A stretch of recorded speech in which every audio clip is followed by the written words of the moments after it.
Alright, Dirty D here, coming to you live. Another educational video for the workers at Manti MFG.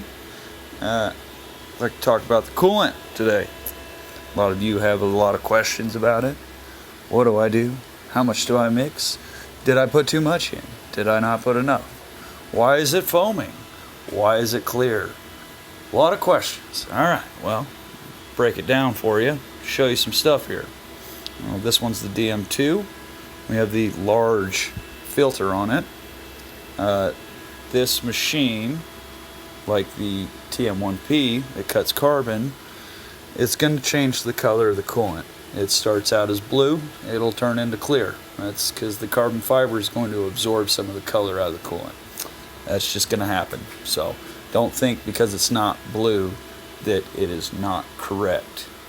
What you're going to do to check the coolant, make sure that its quality is up and good, make sure it's getting good tool life. Come over here to the TM1P, got this little case right here. Undo this, and I have my measuring. Here it is. So what you're gonna do, gonna flip this guy open, take a paper towel, wipe that clean. Okay, wipe both sides, the clear side and this side clean. Come over, turn your coolant on for just a half a second. Get a dab of that right there. Shut this, and now you're gonna look through it. This isn't going to, oh, there we go. Come on, find the sweet spot. Oh, there it is. Okay, you can see that white line. See how strong that line looks? That means that coolant it's really good, okay? Now the level though, the level is about 2. That's just, it's in the parameters that we want, okay? You want to be in between 2 and 4. 4 is kind of strong. 2 is good enough. It's still doing its job. So that's what this thing's gonna read. That's for the blue coolant, the Extreme Cool 335. Yeah, the 335.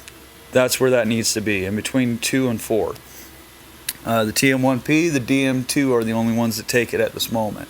The VF4 and the STY15, they take the Extreme Cool 251C, and that is the white coolant. Now you can take this same thing, clean it off again, because we don't want to mix these two coolants together.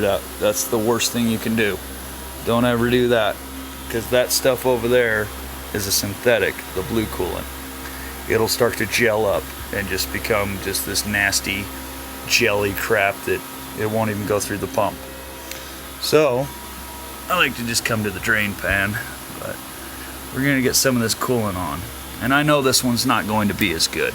It's a 50-gallon tank that's, yeah, it's going to be bad. So we're going to look through this one, if I can find it. There we go. Holy shit. So that is me not doing my job. It is definitely above. It's hard to do this, but yeah, it's at 16. But you see that it's not such a strong line. It's more of a faded, you know, the white fades into the blue. That's kind of stating that the coolant's a little dirty. It's not as good. But this guy is only supposed to go 8 to 10. 10 is maxed. Little strong, but 8 is kind of like the sweet spot, what we want. So obviously we're gonna have to stick some more water in this and get it mixed up again, get it squared away. But this guy, this coolant, it just needs a different reading, and that's what it is, 8 to 10. So we'll get that fixed up. But that's kind of how you test the coolant. You guys ever want to take a look at it, see if you might be mixing it too strong or too weak, too much water, too much coolant. That's what you want to do. The blue coolant, obviously, you don't want it too strong, because we all see what happened to the TM1P with, peeling the paint off. So that's what happens when it's too thick, or when a worker decides that he would dump just straight coolant into it rather than mixing it. So after you get done using this guy, make sure you clean it up good. Clean it up nice for the next guy, Clean it up, put it back in its case, zip it back up, stick it under the TM1P. That's how you test it. You may be wondering how to mix it. Well, we have not been mixing it correctly at all from pretty much day one. I have a mixing tool that I can change out tips, and I can change how strong or what the mixing ratio is. That tool is kind of contaminated with the white coolant, so I can't really cross it over and use it for the blue coolant. That, and we also use filtrated water here in the bathroom. So can't really pressurize water out of a bucket to use the mixing tool that I have. And all that mixing tool does is just, does like a 50-to-1 ratio on, let's say, the white coolant. And so, well, no, actually we do a 1-to-1 sadly on that. So it's half and half over there. But the blue coolant is honestly, it's supposed to be right around 5-to-1. So for every 1 ounce of blue coolant, we're dumping 5 ounces of water in. So, but mixing it in a bucket, not the best way. We're supposed to be able to mix them together at the same time as we're spraying it into the machine. Hopefully, over at the new building, we'll get that squared away so we can get longer coolant life. But we all know in the summer, this coolant evaporates quickly, and we just don't have time to really do all that extra stuff. But we'll be able to keep up on maintenance better over there. So when it comes to, there's foam coming out of the tray back here, that's okay. Don't think that the coolant's too strong or anything. It's just because we use this filter tray right here, it's pretty much separating the coolant from the water back here, because the water is not denser, but the water is thinner, so it's able to travel through this screen faster, so the coolant gets stuck on top. Therefore, it creates the foaming action, and that's why it foams up. So, don't think that that's a problem. It's not. When it comes to mixing it, though, what I stated, 5-to-1 is what the blue coolant is. We need to get a better system for the white coolant, the 251C, because it's not supposed to be 1-to-1, but it is what it is. So, when it comes to cleaning out the filter on the TM1P, got this pressure gauge right here. We go over and we turn on the coolant, which I can't do that right now because I have it off. When we turn on the coolant, that pressure gauge is supposed to read 30 pounds. That's max. That's max pressure. That means everything's clean, filter's clean, you got coolant at max level, everything. When it starts dying down, that's when you're going to have issues.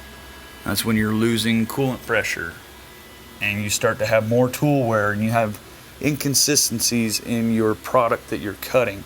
That is why coolant pressure and coolant consistency is a big deal when it comes to cutting this carbon fiber. You got to keep it cool, otherwise, you're running in all kinds of problems, and you're wasting money. So keep that pressure up at 30. You can clean the filter. We're probably going to start cleaning this filter once a day and start cleaning this reservoir tank once a week. The tank gets filled up real fast with this, thin carbon fiber product. So we're definitely going to be doing higher maintenance on this guy.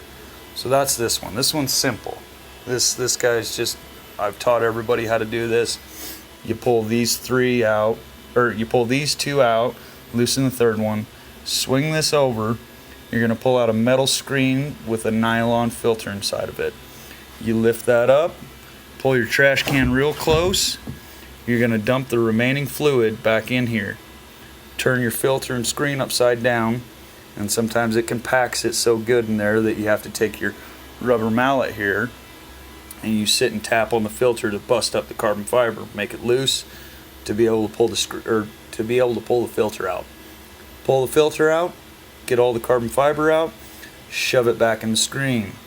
You're going to stick it back inside here. When you stick it back inside here, make sure that the filter doesn't come out of the screen, the metal screen.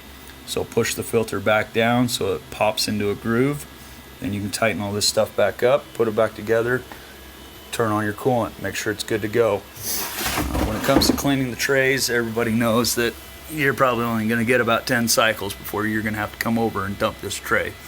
Simple enough, you know, pull the tray, dump it in the trash can, stick it back in, clean up your mess. So when we go to clean out this reservoir, we slide the tank out, and I'll typically take my red dustpan, metal dustpan, and I will stick it down inside the tank when I pull these lids off and catch all of the carbon fiber that I can, drain out some of the water, dump the carbon fiber in the trash can. Do that a couple of times, and then you're going to have to refill the reservoir with more coolant to get it back up to level. And then I typically like to take the sprayer and just sit and spray inside the tank for maybe 10 minutes to circulate it through the filter, and then I'll dump that filter again and it's back up ready to go. Everything's good. So that one's kind of a high maintenance when it comes to that. This one is more of a pain in the ass with this filter because it's heavier and it makes a little bit more of a mess. We'll probably do this one every 2 to 3 weeks because it doesn't fill up fast. We need to get different filters, better filters, but we will. This guy, you lift up all 4 latches, pull your lid off, same thing, lift out the metal screen with this one doesn't have nylon, it's got cotton filter in it. Lift that out, slowly tip it over and get all the coolant out of the screen, and then you pull the filter out, squeeze all the carbon fiber out, stick it back in, blah blah blah. We all know that. Yeah, so probably every 2 to 3 weeks we'll do this guy. Same thing, clean your clean your tray out. This is a 50-gallon reservoir, so it doesn't fill up that much. There's really not that much carbon fiber on the base floor of this. So after doing the filter though, always take the sprayer and just spray inside the bottom of the tank. You know, circulate everything, get it cleaned out, and it'll transfer it into the filter. You won't have to clean the filter until the next go around, so it's good on that one. But that's pretty much how this one goes. The VF4, we don't have a filtration system on it, so you don't have to worry about that one. So that's pretty much how the coolant goes. I mean, we do the bucket system sadly, but like I said, we're going to get a better system. But I typically put 5 ounces of this into the bucket, and then, you know, it's like whatever amount of, pretty much top it off with water. So put 5 ounces of this and then top it off with water, and I like to aggressively dump the water in so it mixes it up good, and then you can dump it, you know, 2 or 3 places, I guess. You can dump it in the tank, you can dump it through the window or the front window. Same with the DM2. You can dump it through the front door, or you can dump it into the reservoir. I like to turn the coolant on and kind of just dump it slowly into the reservoir. Typically, I like to dump it into this access plate so it goes straight into the pump, and it just allows a better mixture. So, I mean, you guys that like to dump it into the machine, that's okay, but just know that dumping it through this plate, it's a better idea. It's a better mixture. So that's pretty much how that one goes.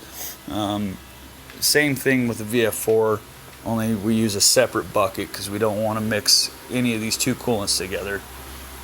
But right there's the Extreme Cool 251C. Pretty much just dump it into another bucket, but because it's such a thick, oily based substance, it's hard to mix it up. So you'll dump some into a bucket, fill it up with water.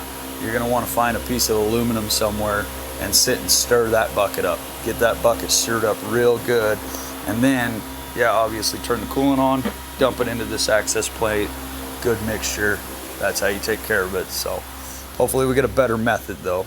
We'll get the hoses set up, and we'll get a way to get a better transfer pump, and that way we can mix our filtrated bucket water with pressure to be able to mix it with the coolant the correct way. So there you go.